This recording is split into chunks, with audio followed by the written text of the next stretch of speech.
Hi everyone, this is Learn to Code with Ben. You're welcome to my channel.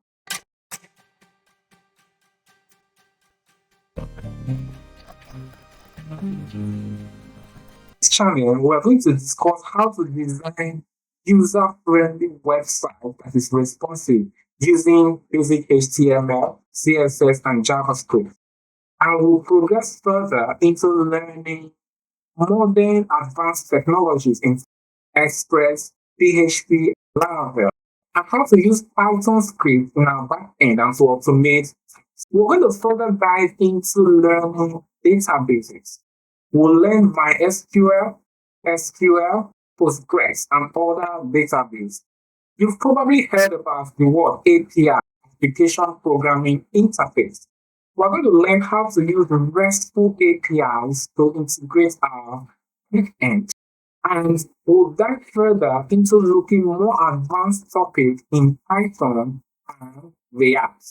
You know what's interesting? You don't need any developer experience or coding background to learn web development. This channel is here to take you from the scratch, and we're going to walk through step by step how to build websites. It's not just going to be only tutorials. Interestingly, we're going to be talking on mentorship section, how to position yourself to land your dream tech roles, how to overcome challenges in the workplace, and how to build a strong portfolio that will make you stand out from the crowd. If this look like something you will be interested in that you get value from, I encourage you to hit the subscribe button below, turn on your notification bell, and subscribe. Every week, I'm going to post videos that is going to give you value from the scratch in web development and career mentorship section. What are you waiting for? Hit the subscribe button. Let's get started. If you're ready, let's get started for today's lesson. In our first lesson today, we're going to be talking about HTML, how to use basic HTML in designing simple websites. If you're ready, let's dive into it. Right, in this lesson and the entire of HTML course and CSS, even JavaScript, we're going to be making use of this tool called the VS Code, or also known as the Visual Studio Code. This is a code editor that most developers use to write our codes and to do some editing of our codes. If you don't have this on your PC, you can download it via the link in the description box. We start creating our website, I need you to install some extensions that will help us to preview our website as we are building it. To install those extensions, come over here, the last here on the left hand corner of your Visual Studio Code that says extensions. You click on these extensions, you type live server. So the live server is there. The first one that comes out, which is this, you click on install. So when you click on install, Visual Studio Code is going to install this extension inside the app. It will help us to see our website. It has been installed. Now, we are going to install the second one we'll be using, which is the live preview. You type live preview in the extension search engine. It's here. The first one here, you click on install and it will automatically install the live preview. So it has been installed. So having installed these two extensions, we are good to start designing our website. Now you come over to File. As you click on File, you click on Open Folder. When you click Open Folder, you will now look for the folder that you created earlier, which is HTML1. I created mine on desktop. So you look for it, click on it and select folder. When you select, it will appear here on the top left of your Visual Studio Code. And close this. Okay. Now we now have our folder, but you can see it's empty. It doesn't have any file. We are going to create the file for our HTML website. You click on this first one, this plus sign that says new file. Click on it and we'll name it first website .html. Why am I putting .html? We are telling Visual Studio Code that this is an HTML file. If we don't put the .html, the Visual Studio Code is not going to understand that it is an HTML file, and we cannot be able to view our website or preview it live. So you must put it .html to enable the code editor to recognize that this is an HTML file you have created, and you press enter. Now we are ready to write HTML codes. Now I'm going to teach you something that we call the HTML boilerplate. Now this HTML boilerplate is the foundation of every web page. Just like you can't build a house without a foundation, so you cannot build a web page without this basic structure. Although some people do start writing their code without this structure, but for best practice, it is advisable to use the HTML5 boilerplate as a structure. So to get this structure, the shortcut to do that, you press the Shift and 1 key to give you the exclamation mark. Once you get that, you press enter. This is the HTML boilerplate. Now I'm going to explain what everything in this HTML boilerplate means. It will give you a foundation to know where you will put each element, how we design our website. HTML refers to hypertext markup language. This hypertext markup language is the most basic building block of the web. We cannot create a website using just CSS files or just JavaScript files, but we can create a website using only HTML. The HTML defines the meaning and structure of web content. So what it does is that the HTML codes tell the computer what to do in an ordered pattern, and the computer follows or reads our instructions to create a website. No matter the browser you're using, be it Chrome or Safari or Mozilla, one thing that is common is that they take the HTML, the CSS and JavaScript files and render them into a website that we can see. Now the hypertext refers to links that connect web pages to one another, either within a single website or between websites. In learning HTML, we need to understand the syntax rules to enable our code to work efficiently. Now, the syntax rules involves using the tags and the content.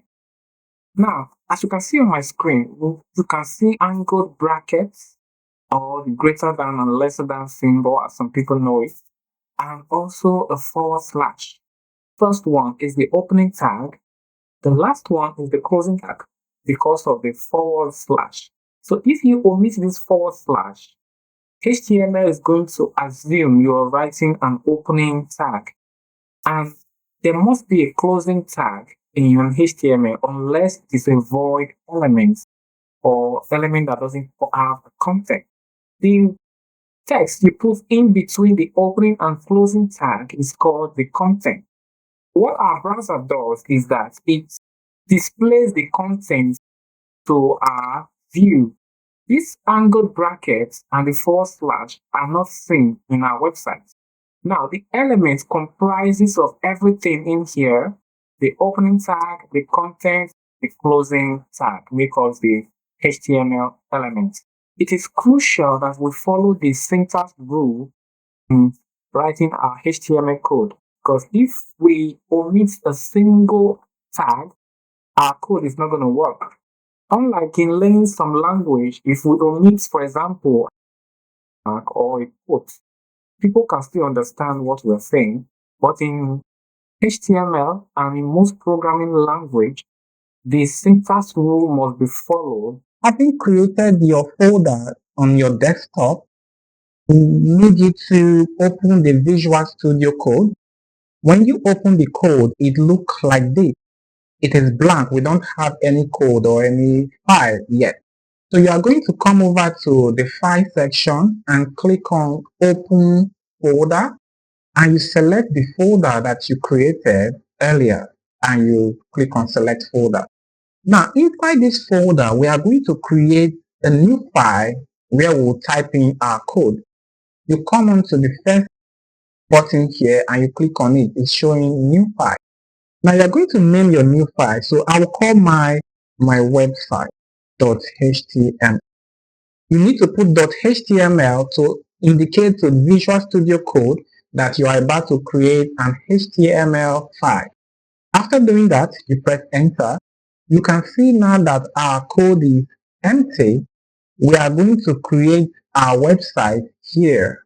Remember earlier I mentioned using the HTML boilerplate as best practice in writing our code. To get the boilerplate, you simply press Shift and 1. You get the exclamation mark and enter. Here comes our boilerplate. Title, we can name it as my website. Now we will need to be seeing what we are creating in real time so we can make adjustments. That is why you downloaded the live preview and the live server earlier. So to see this, you right click inside the boilerplate and you come down here and click on show preview. Now you can see our preview. Our website is blank because there's nothing here. There's nothing inside our body. But on top of the website, you can see what we named earlier as the title, my website. Now, in today's lesson, we are going to create 3 major elements. 1, the head element, 2, the buttons, and 3, list element. In HTML, we can create from heading 1 to 6. But for best practice, we are going to use 1 to 3. Now, inside our body, we want to create the heading element for our website. You type the less than, which is the tag, h1, and you close it. Inside this, we are going to type the heading, my name is. So you can see as we are typing, it is displaying on our page, on our preview. Now, this is the heading 1 element. Now, you're going to come over to the closing tag and press enter. Our h2 element come under it. I am a developer. Now, this is our h2 under the h1. We have created 2 h1 and h2. Now, we are going to talk about creating buttons. It's the same procedure. In creating your button, you type the name button and you close it. Now, our button will be click me. So you can see our first button is displayed on the screen. In this first button, we are going to create 3 more buttons that our viewers can click. You come enter and follow the same procedure. So this is our second button. Now the third one, this is our third button. Having created the button element, now we are going over to the list element. In HTML, we have the ordered list and unordered list. The ordered list usually follows listing in order of hierarchy in a particular order. For example, naming something from 1 to 2 to 3 to 4 in that order. However, in the unordered list, it doesn't follow any particular order but in bulleted listing. To create our listing, I'm just going to create another hashtag I specialize on. We are going to create ordered list first. To create that, you type UL, meaning ordered list. Once you do this, VS Code knows you're about to create an ordered list. So inside the ordered list, you press enter, and here we are going to create our ordered list here. So you start specifying list 1, list the second list, here the third one, say JavaScript. Great. This is an ordered list. Now we're going to create ordered list at the bottom of this. You come to the closing tag of the unordered list and you press enter and create the list. So that I'm just making mine a little well arranged. I'll say I also work on. Now, the ordered list is the same way as creating the unordered list. You simply type in which is ordered list and you close it. Then inside, you type your list 1 express.js, list 2 node.js, php. Now we have created ordered list in the same way as we did for the unordered list. This is a simple website. You can see it on our preview. We have succeeded in creating the H1, the H2, the button, and the list element. Now, for your practice, I've created a website that you are going to use to work with. Now, the goal is to create a website called My Favorite Foods and Daily Routine. So the website is going to look exactly like this. You're going to apply the H1, H2, and H3 heading elements and the unordered list and ordered list elements in creating this website. Then at the bottom, you will use the button elements to create the 3 buttons. Now, I've also dropped the code and this lesson practice in the description box. So I need you to give it a go. I will try and let's see what we come up with. If you have any further question, you can ask your question in the comment section. In today's lesson, we have learned how to use HTML in designing our heading 1 to 4, and we've learned how to use the list elements in HTML. We've also covered what the tags are, the opening tags and the closing tags and the content that makes all the HTML elements. To help you to practice, I've dropped in the description box the link to the codes and an exercise that you can use to practice. I encourage you to practice with it. Get your hands dirty by learning how to use these codes to design a website. It's going to be very interesting. I encourage you to do that. If you do, it's going to help you to learn. This is a new language you're learning, and you learn faster by practice. It's just like you're learning to speak a new language. You listen and you speak. The same way in coding, when you practice, it gets used to you. Before I'm going to leave today, I'm going to share an important thought with you. As developers, when we start building websites, we are so excited at the beginning. We're learning a new skill and it looks really amazing. But at some point, we may get stuck and it gets difficult. Yes. And some persons begin to doubt and to wonder if they are cut out to develop websites. I want to assure you that those feelings are normal. Sometimes you get stuck, and when you get stuck, you will tend to Google things up, you tend to research, you are leveling up. So you don't have to give up, you need to keep going, keep pushing. Like every web developer you see today, they started from the scratch. Most of them, myself, I didn't know what the HTML boilerplate was, or how to write code, or how to design websites. But what makes the difference is that I kept pushing. Every successful developer you see today kept pushing and progressing. Remember, you are aiming for progress, not perfection. So keep going, keep pushing, and I promise you, you are going to see results sooner than you expected. This is Learn to Code with Ben. In the next lesson, we are going to dive further into learning how to use an interesting concept in HTML, which is nesting and indentation. I'll see you in the next lesson. Remember, you are practicing to make progress and not perfection.